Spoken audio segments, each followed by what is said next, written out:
নমস্কার, আমি রুদ্রাণী। আজকে আপনাদের সঙ্গে শেয়ার করে নেব বিটরুটের একটা হেলদি, টেস্টি আর খুব সহজেই বানানো যায় এমন একটা রেসিপি। প্রথমে বিটরুটটাকে নিয়ে ভালো করে ধুয়ে আগা আর মাথাটা আমরা কেটে নেব। তারপরে আমরা স্কিনটাকে পিল অফ করে নেব। পিল অফ করার পরে কিন্তু আমরা বিটরুটটাকে আবার একবার ধুয়ে নেব। যেহেতু বিটরুট মাটির তলায় হয়, তাই ওতে প্রচুর মাটি লেগে থাকে। এক দুবার ধুলে হয় না, বহুবার ধুতে হয় ভালো করে।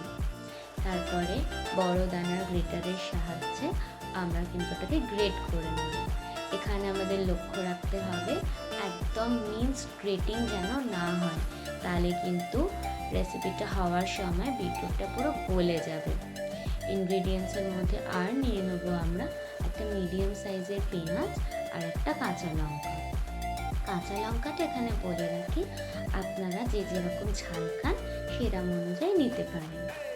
তারপরে কাঁচা লঙ্কাটা আমরা ভালো করে ছোট ছোট করে কুচিয়ে নেব। আপনারা চাইলে এর থেকেও ছোট করে কোচাতে পারেন। আর আমরা পেঁয়াজটাকে হাফ অনিয়ন স্লাইস করে কুচিয়ে নেব। হাফ মুন যেরকম শেপ হয় ঠিক ওইভাবে সরু সরু সরু সরু করে কুচিয়ে নেব। এই রেসিপিটা আমার মায়ের থেকে আমার শেখা। আমার মা শিখেছে আমার ছোটোবেলার বন্ধু ঠাম্মার থেকে।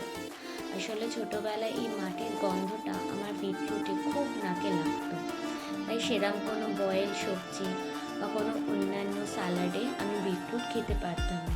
তাই আমার মা এইভাবে রান্না করে বিটরুটটা আমায় খাওয়াতো, যেহেতু বিটরুট খাওয়া স্বাস্থ্যের পক্ষে খুবই দরকার।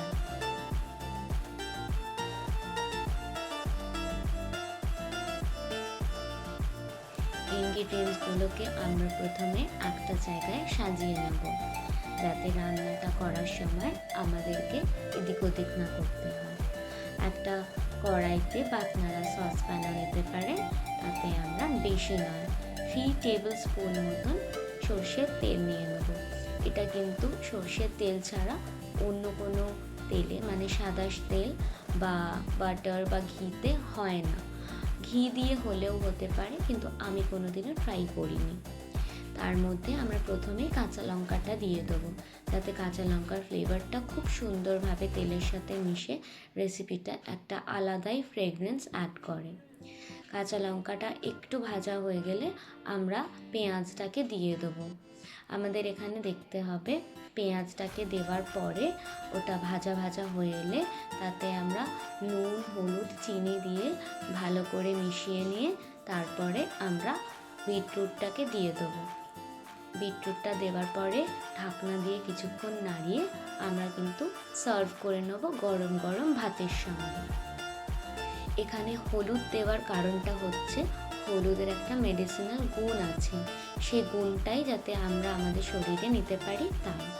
রেসিপিটা ভালো লাগলে আপনারা বাড়িতে ট্রাই করে আমাকে জানাতে ভুলবেন না। আজ আসি, থ্যাংক ইউ।